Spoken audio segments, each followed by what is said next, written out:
Romanos 13, versículo 11. E digo isto a vós outros, conheceis o tempo. Já é hora de vos despertardes do sono, porque a nossa salvação está agora mais perto que quando no princípio cremos. Pai, abençoa a tua palavra em nome de Cristo Jesus. Dá-me graça, Senhor, mas também abençoa a tua igreja no nome do Senhor. Domingo passado, eu falei sobre a igreja de Laodiceia. Uma igreja que, através das suas atitudes, ela mantinha o Senhor do lado de fora. As atitudes desta igreja impediam Jesus de entrar. E eu fiquei pensando seriamente sobre isso. Será que as nossas atitudes, pensei sobre mim também, será que as minhas atitudes, de alguma forma, não podem, em algum momento, manter Jesus do lado de fora? Quantas pessoas têm pensado que são cristãs só porque carregam a Bíblia, conhecem o inário da igreja, conhecem chavões bíblicos, talvez conheçam o Salmo 23. Então, sou crente. Mas será que realmente é? Porque Laodiceia era do Senhor, uma das 7 igrejas para as quais o Espírito Santo inspirou as cartas que João escreveu na ilha de Patmos, e ela foi uma das endereçadas. Mas Jesus diz: eu te conheço, eu tenho contra ti. Essa igreja não aparentava ter problemas no sentido de pecados conhecidos. No entanto, ela era uma igreja que Jesus trouxe uma palavra muito séria ao dizer que estava a ponto de vomitá-la da sua presença. Ora, só se vomita algo estragado, ruim, que está fazendo mal. Para nenhuma igreja o Senhor Jesus usa essa expressão, mas para Laodiceia ele usa. Mas ele estava a ponto, ainda não tinha acontecido, mas ele dá conselhos. E voltando ao ponto, ele batia: eis que estou à porta e bato. Se alguém abrir, Jesus não podia entrar na sua casa. Pelo menos entendemos em termos de vida de pessoas, por causa das atitudes dela. O pecado da Laodiceia era a indiferença espiritual. Eles achavam que tinham chegado lá. Eles não eram nem quentes nem frios, eram mornos. Não eram como as águas termais daquela cidade, águas quentes. Eles eram mornos, porque eles atingiram a igreja, atingiu a prosperidade financeira muito boa. Seus membros, em sua grande maioria, eram membros ricos. Eram grandes comerciantes, tinham riquezas. E essa riqueza havia enganado, fazendo a essa igreja pensar que por ter riquezas era muito amada pelo Senhor. Ela achava: bom, já que somos abençoados, porque Deus nos ama muito e Deus nos abençoa, por isso que somos abençoados, porque Deus nos ama. E Jesus diz para ela que essa igreja era pobre, espiritualmente, cega, nua, e ele dá conselho de que ela comprasse do Senhor ouro refinado, comprasse colírio, comprasse vestimentas. E como Jesus não vende nada, entendemos que ele chama a igreja para um arrependimento, para reconhecer os seus pecados, se arrepender e então receber isso do Senhor, uma renovação, receber ser avivada pelo Senhor, porque Jesus apontou o problema, mas não era desejo dele lançá-la fora. Este foi a pregação de domingo, mas já domingo à noite eu saí com esse texto no coração, já desejoso de falar sobre ele, que acabamos de ler. Paulo está escrevendo à igreja do Senhor Jesus, a igreja de Cristo em Roma. Precisamos entender que a igreja de Cristo sou eu e sou você. Deus não tem compromisso com o prédio, a não ser enquanto sirva os seus propósitos.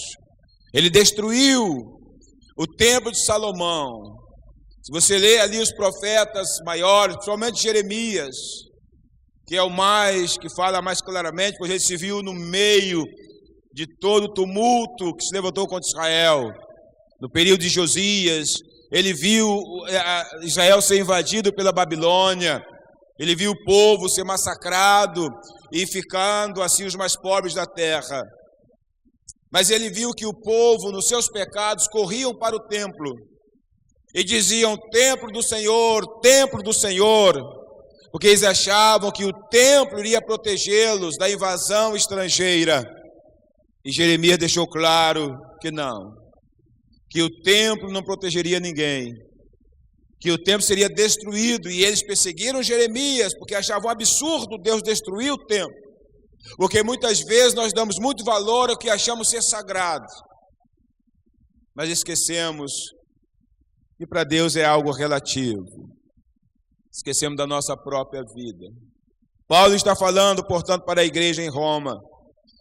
Ele traz também para esta igreja um alerta quanto ao despertar da própria vida, estar preparado para a volta de Jesus.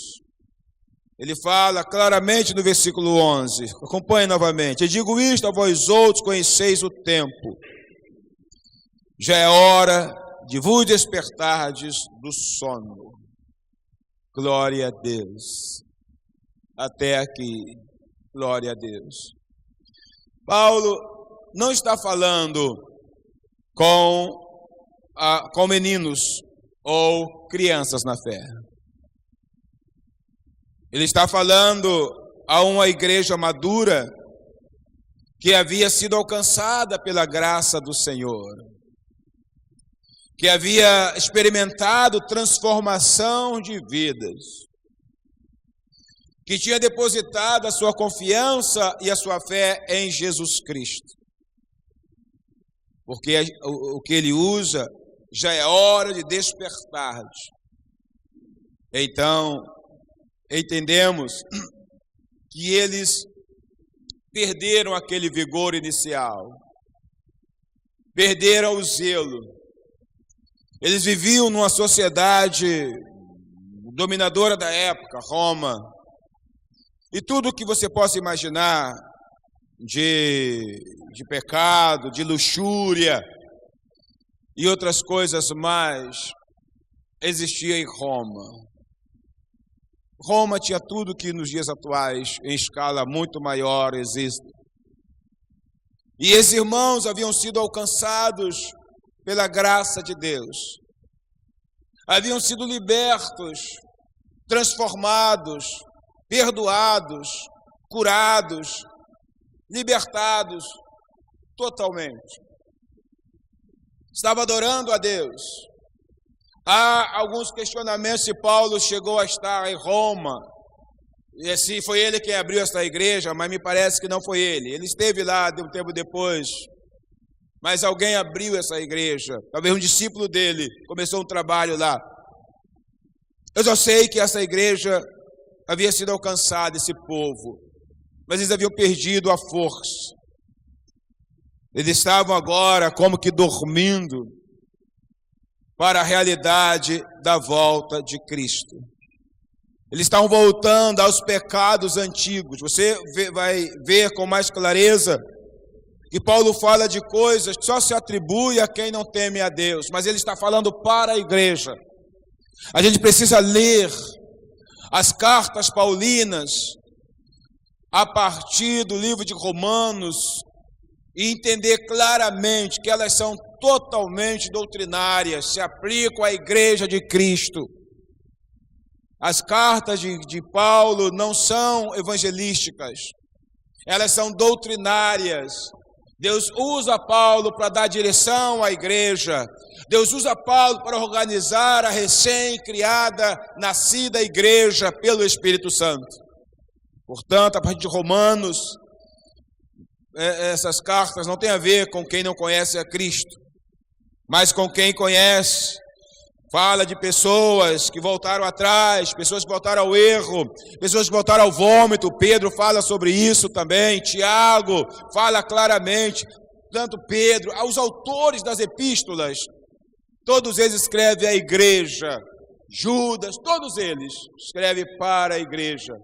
Paulo fala de pecados que faziam parte da vida deles. Eles que estava voltando, tinha voltado.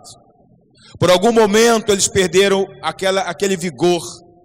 Eles perderam a força. Eles perderam o zelo. Eles abandonaram aquela coisa avivada do início. E então estavam como que dormindo, anestesiados. Eles não pensavam mais em termos de vida eterna. Aquilo que era um marco na vida deles, a questão de estar preparado para a volta de Jesus, eles não pensavam mais em termos de vida eterna. Porque Paulo exorta sobre isso. Estavam vivendo, tinham voltado a viver nos prazeres do mundo dos quais eles foram tirados, arrebatados, transportados deste mundo de trevas para o mundo de luz. Eles estavam aproveitando o máximo, talvez se renderam à filosofia de que a vida é curta, então vamos aproveitá-la bem. E de fato, a vida é muito curta, não é? Neste mundo. Porém, devemos vivê-la de maneira que possamos aproveitar tudo que Deus tem preparado para a eternidade. Eles haviam olhado para trás, estavam aculturados, estavam vivendo justamente nos pecados que eles tinham abandonados. Para eles, para esta realidade, estavam dormindo a realidade da volta do Senhor. Era a realidade da igreja. Assim como a igreja do Senhor, nessa época que o apóstolo Paulo envia essa carta, muitos também estão nos dias atuais, talvez perdendo o vigor, porque pouco se fala hoje sobre salvação. Aliás, você não ouve, raramente você ouve uma palavra sobre salvação, sobre estar preparado. O que nós vemos, ouvimos, que massifica muito a nossa mente, é a minha bênção, a minha vitória, os meus sonhos, os meus ideais. Pouco se fala sobre estar preparado para a volta do Senhor. E por causa disso, muitos estão dormindo para a realidade desta volta. Porque se Jesus não voltar, Pedro e Paulo, escrevendo aos Coríntios, na segunda carta, na primeira carta, vai dizer que a nossa fé é vã. Se Jesus não voltar, se não há ressurreição de mortos, então nós estamos crendo em vão. Nós estamos vivendo algo que não vai acontecer, então estaremos perdendo a nossa vida. Mas ele corrige dizendo, mas Jesus voltará. O ápice do Evangelho é a volta de Jesus. Não importa como venhamos a viver neste mundo no sentido de ter ou não ter tantas coisas quais precisamos. Nem todas precisamos. Não importa se Deus vai nos dar condições para termos uma vida mais confortável. Não importa se vamos morar em casas boas, bonitas. Se faremos pelo menos uma vez por ano, a cada 2 anos, uma grande viagem. Se vamos ter carros bons ou não. Não é esta a realidade. Jesus não estava preso para isto. O que Jesus deixou bem claro é que Ele vai voltar. Ele disse que Ele foi preparar morada. E Ele está preparando morada. Ele está lá no céu intercedendo por cada um de nós. E Ele disse que quando as moradas estiverem preparadas, certamente a linguagem do tempo de Deus, da época de Deus voltar, Ele diz que voltará para buscar a sua igreja. A promessa que Jesus disse é que Ele voltará. E Ele disse, e vocês sabeis o caminho. Essa igreja sabia o caminho. Por isso Paulo fala claramente, e digo isto a vós outros, conheceis o tempo. Ele está falando que este discernimento da época que eles viviam, que este discernimento da batalha espiritual. Paulo não está falando a pessoas nécias, a pessoas que não tinham capacidade espiritual para compreender. Jesus disse, quando estiver preparado eu voltarei. A volta de Jesus é o que vem coroar toda a fé, é que vem para redimir todo o sofrimento, é que vai recompensar toda a perseverança, todo o preço pago, toda a atitude de tomar a cruz e seguir a Ele. Se Jesus não voltar, se Ele não fosse voltar, Ele não teria dito isto, não teria prometido, porque seria o maior engano do mundo. Eu estaria jogando minha vida fora, eu estaria pagando um preço para tentar honrar a Deus. Você estaria também da mesma forma. Mas Deus não engana ninguém, Jesus não engana ninguém. Se Ele diz que vai voltar, Ele vai voltar. Mas para quem Ele vai voltar? Hebreus vai dizer no capítulo 9, 27, para todos que aguardam para a salvação. E como eu aguardo a Jesus? De que maneira? Vivendo totalmente envolvido e talvez até tragado pela cultura deste mundo? Como eu espero Jesus? As pessoas estão dormindo para a realidade desta volta. Pouco a pouco, a fé está sendo envolvida, está sendo aculturada, emoldurada e tragada pelo sistema deste mundo, pelos valores deste mundo. Você percebeu como o nosso país está se tornando comum fazer o errado e achar que é certo? Percebeu que às vezes a gente, se não vigiar, a gente acaba sendo envolvido por isso? Já percebeu que alguém vem na tua contramão, uma contramão feia? Se você reclama, o cara te xinga porque acha que você que está errado, porque reclamou, porque ele veio na contramão. Você já percebeu como isso está entrando no sangue, se eu posso dizer, sei lá, na vida das pessoas? E pouco a pouco, então, a fé evangélica também tem sido tragada, tem sido aculturada, tem sido envolvida silenciosamente. E a maioria age exatamente como agia, com alguma mudança em relação aos valores antigos, quando vivia totalmente entregue ao sistema deste mundo.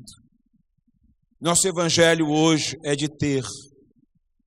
O evangelho mais pregado é o de ter e não de ser. Não se prega mais a esperança para a vida eterna, pouco se prega, mas a esperança para o aqui e o agora, porque até afirmam, o melhor de Deus está por vir. E eu pergunto, como alguém falou, eu achei muito engraçado, Jesus tem outro irmão? Eu não sabia. Existe um outro Jesus? Eu não sabia disso. O melhor de Deus está por vir? O melhor de Deus é Jesus, então tem outro Jesus? Existe um outro, coisa que eu não sei?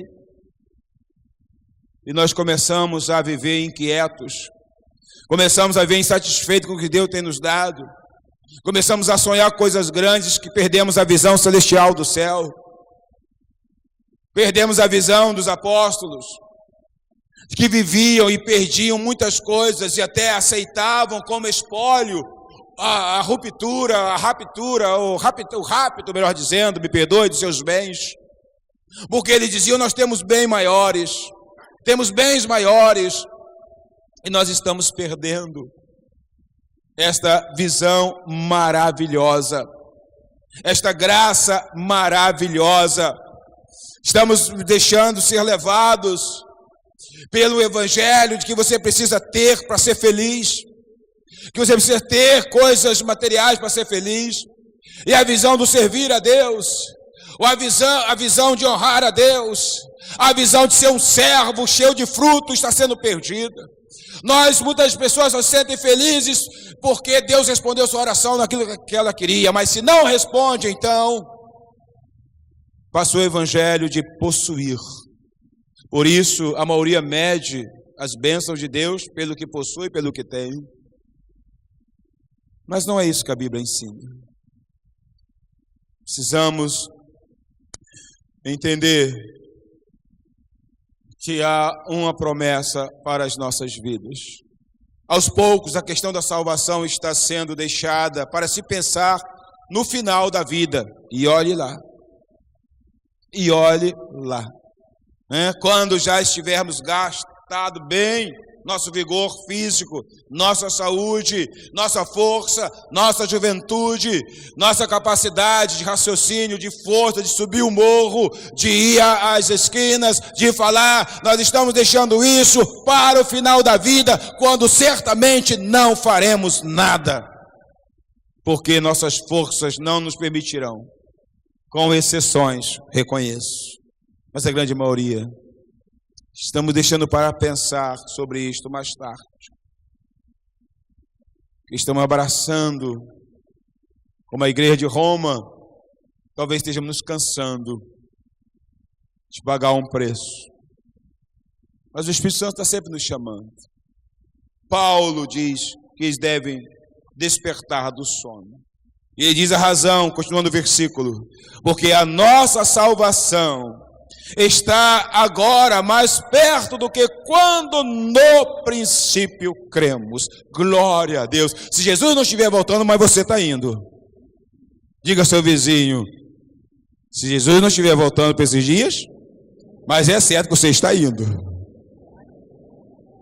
Está ou não está? Olha para o Josimar. Eu não, eu sou novinho. O que tem o Josimar? Olha o cabelo branco. Já teve cabelo preto. Não teve algum dia? Então, com todo respeito, você pode pedir a vez se quiser. Eu estou brincando, mas serve para ele, para mim, para todos nós. Se Jesus não estiver voltando, mas nós estamos indo. Nós estamos indo. E como estamos indo? Como? Deixa eu ler uma frase que eu escrevi por final, vou ler agora. Muitas pessoas estão pensando que vão entrar no céu de qualquer maneira. Vão entrar no céu porque frequentaram a igreja, porque carregaram Bíblia, fizeram algum evangelismo. Deviam fazer isso, mas isso não garante nada. Não vamos entrar no céu de qualquer maneira. Jesus usa a linguagem como a porta é estreita, o caminho é apertado. Tome sua cruz, venda tudo. São linguagens seríssimas.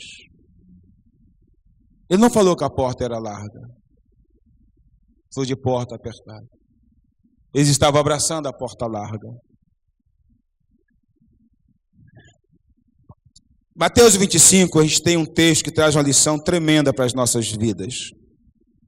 Vamos a Mateus 25.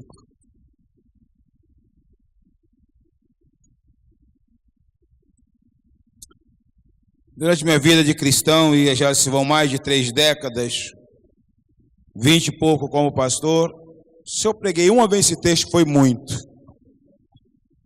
Mas ele vem a calhar neste momento. Fala da parábola das 10 virgens. Então o reino dos céus será semelhante a 10 virgens que, tomando as suas lâmpadas, saíram a encontrar-se com o noivo. 5 dentre elas eram nécias e 5 prudentes.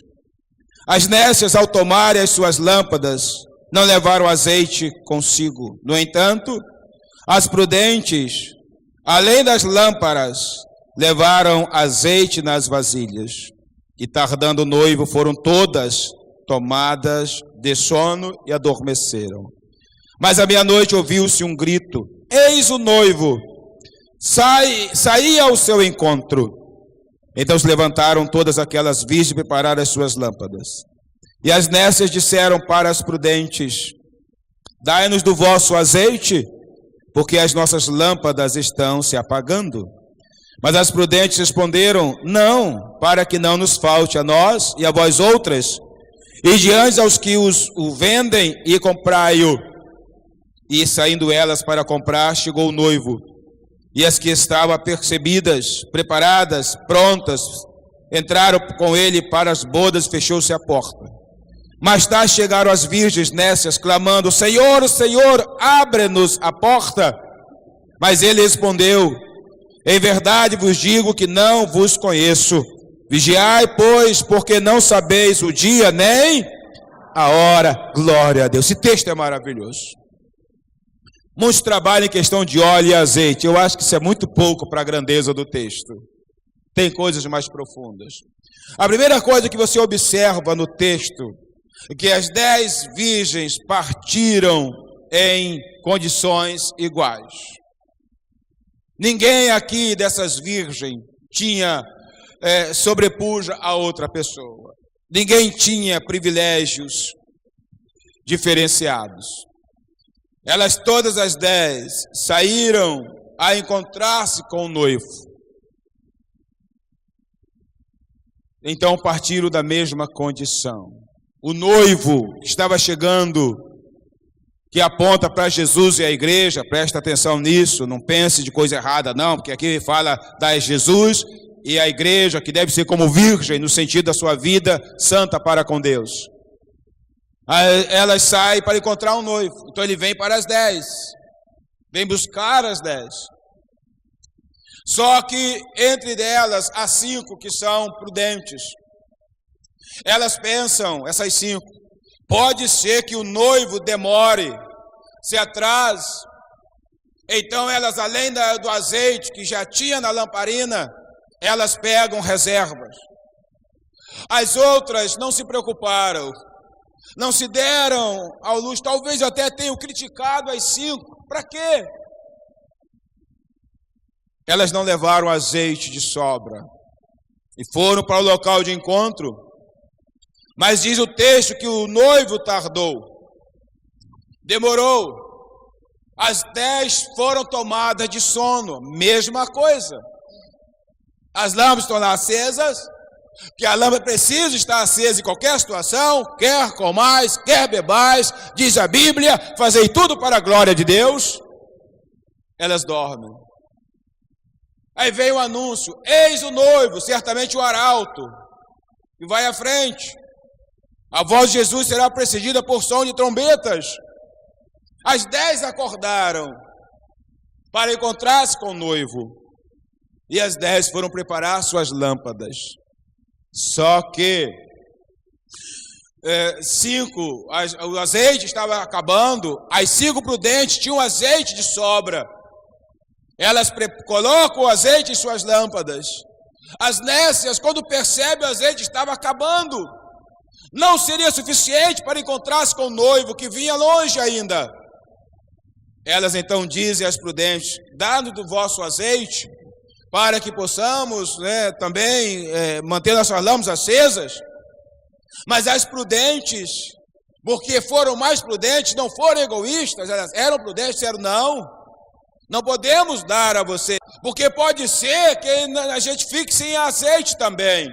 Vão e comprem. Elas não eram culpadas, elas foram ainda sábias. Isso fala que nós não temos que estar presos a quem ouve a verdade, conhece a verdade, mas não quer nada com a verdade. Você ajuda, você pode, mas você não é responsável pela salvação delas. Elas foram comprar. Nesse inteirinho, nesse período, o noivo chega. E as 5 prudentes se encontram com o noivo. E então eles voltam e entram na casa. O noivo tranca a porta. Quando as prudentes chegam, a porta está trancada. E elas gritam, pedindo ao Senhor que Ele abra a porta. Abra-nos a porta. Esse negócio de que depois de Jesus voltar, vai ter um tempo de tribulação, vai ter isso, e que você vai ser salvo se perder o pescoço, isso não é verdade, porque se é pela fé, é para todos. Se é pela fé, é enquanto a gente não vê a Jesus, que é muito fácil saber que Jesus veio, que voltou, quer me matar, me mata, dá um tiro na cabeça aqui, acerta aqui que eu vou para Jesus. Não cai nessa furada não. Jesus não tem 2 meios de salvação, é o único. Ele é o único caminho, verdade e a vida. É pela fé nele. Seria injusto, Deus não é injusto.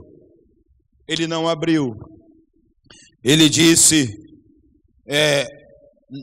a porta, abre-nos a porta, e disse, ele respondeu, em verdade vos digo, não vos conheço, não sei quem são vocês. Ele não sabe? Ele sabia. Mas nesse caso, elas perderam. Ele não ia abrir a porta, porque alguém tinha pagado o preço para manter o azeite da sua vida. Alguém tinha pagado o preço. 5 tinha perseverado. 5 estava ali pagando o preço para encontrar-se com o Senhor. 5 estava ali preparadas. É injusto. Portanto, nós temos que entender que a porta é apertada para todos. Deus é justo. Deus é fiel. Seria injusto pessoas que pagam alto preço. É igual a questão de dízimo e oferta. Se você não é dizimista, mas diz que é crente, mas fala que é abençoado, você está sendo enganado. Quando a casa cair, vai ser um tombo muito alto, porque Deus é justo. Deus é justo. Como é que ele vai abençoar aqueles que não honram, se ele diz que ele abençoa quem honra? Elas ficaram. E ele diz, eu não vos conheço. Por que ele diz isso? Porque lá elas eram prudentes, sabe por quê? Porque o problema ali, tem o problema do azeite, mas o azeite representava exatamente a vida delas. A vida delas não honrava a Jesus. Não honrava ao Senhor, porque se olhar para Mateus no início, ele diz, nem todo que diz Senhor, Senhor entrará no reino dos céus, mas aquele que faz a vontade do meu Pai que está nos céus. Ele diz que a boa árvore é conhecida pelos frutos. O relaxamento, a falta de prudência, a falta de pagar um preço, demonstrava exatamente como elas viviam. E Jesus vai dizer para aqueles que no final estiverem perante Ele, tiveram uma vida errada, uma vida de pecado, uma vida que não honraram com a sua vida, Jesus vai dizer exatamente isso para essas virgens, eu não vos conheço. Logo, a vida delas era uma vida errada. Agora preste bem atenção, todas foram encontradas com o noivo, mas só 5 entraram para a boda dos cordeiros. Presta atenção que eu vou dizer. A Bíblia diz que todos serão arrebatados. Mas alguns serão colocados à direita, outros à esquerda. Mas todos serão arrebatados. Quando Jesus vier no seu reino, as 10 virgens. As 10 foram encontrar com o Senhor Jesus, entendendo a simbologia do noivo. Mas só 5 entraram para as bodas. As 10 receberam azeite. As 10 tinham lâmpadas. Mas só 5 entrou. Muitos são chamados. Muitos são chamados. Todos compareceremos perante o Senhor. Mas Ele vai colocar uma turma à esquerda e outra à direita. Todos. Portanto, irmãos, qual foi a diferença aqui? Apenas o azeite. Não é questão de unção, quem tem mais unção, quem tem mais unção, tu não são. Não entende esse negócio. Não é questão de unção. Unção não leva ninguém para o céu, serve para trabalhar aqui na terra.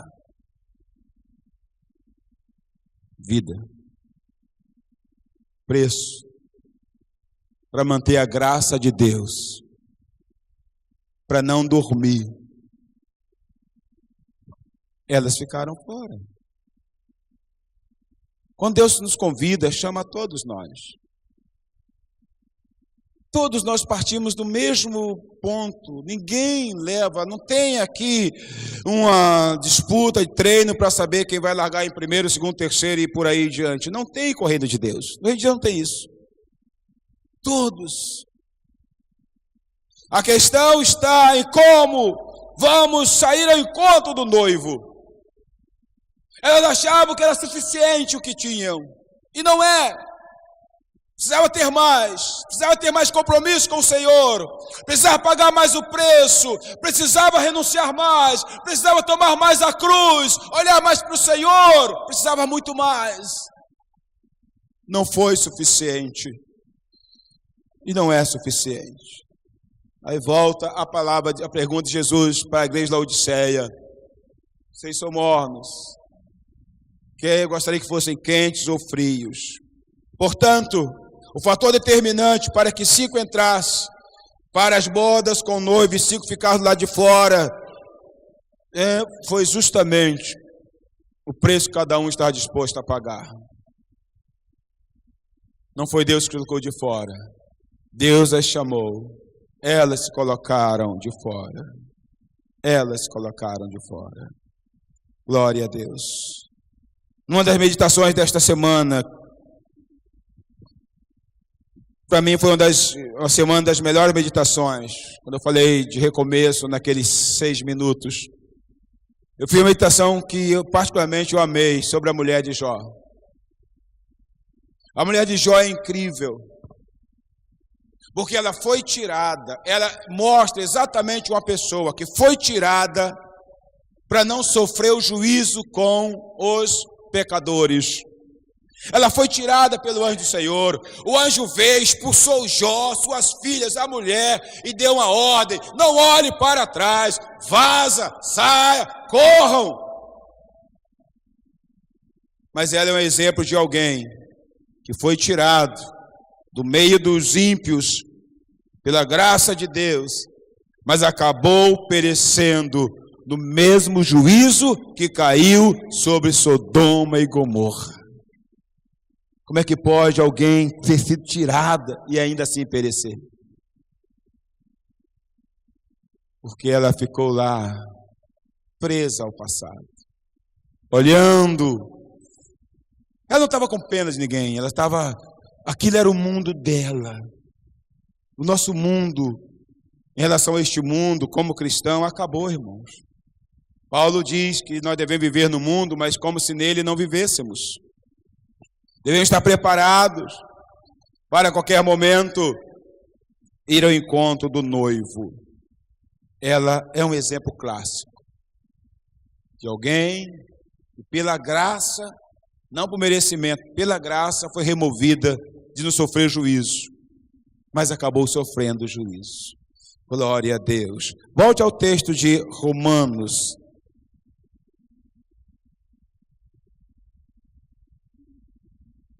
O texto original.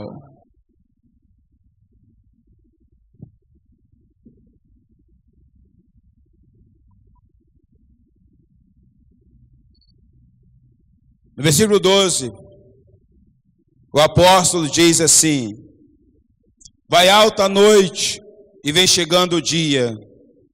Deixemos, pois, as obras das trevas e revistamo-nos das armas da luz.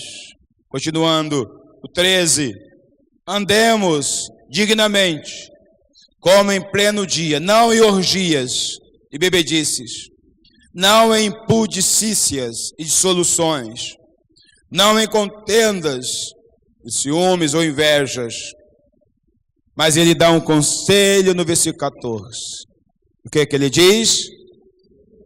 Mas revestivos do... E nada disponhais para a carne as suas concupiscências, mas revestivos do Senhor Jesus Cristo. Se revestir de Cristo. Irmãos, a palavra do Senhor diz que o justo é salvo com dificuldade. Acho que a gente vai passar lá meio, sabe, aqueles filmes, né, de aventura, um maior suspense, e um sufoco, a porta está descendo, e o cara vem, acaba de passar, puxa o pé na porta. Tum. Irmãos, não é fácil. Há uma batalha.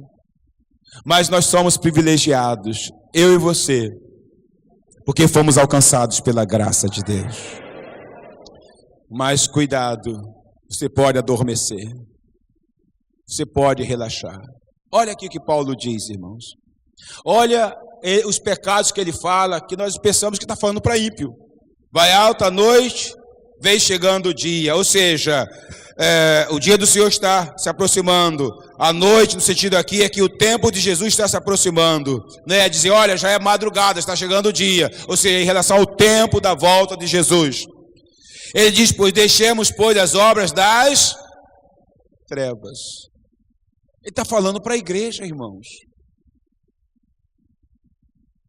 Mas, pastor, eu não pratico a obra das trevas. Concordo com você, nem eu.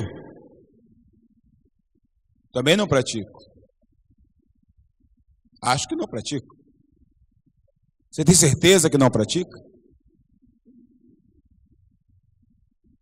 Nós podemos não praticar, mas podemos ser coniventes. Irmãos, abandone aquilo que faz parte da discussão do mundo. Ore apenas. Você não é alguém que tem que defender a causa da Lava Jato, isso, aquilo, outro. Deixa eles fazer a obra deles, você ore. Nós somos responsáveis por mudar nada. E quantos crentes estão perdendo tempo discutindo ou se envolvendo com as obras das trevas? Quer dizer que você faça, mas se envolve. Abandone. Ele diz, revistamo-nos como em pleno dia, não em orgias e bebedices. Olha que palavra que fala para a igreja romana. Orgias e bebedices. Palavra terrível. Isso quer dizer que alguns irmãos tinham voltado a essa prática.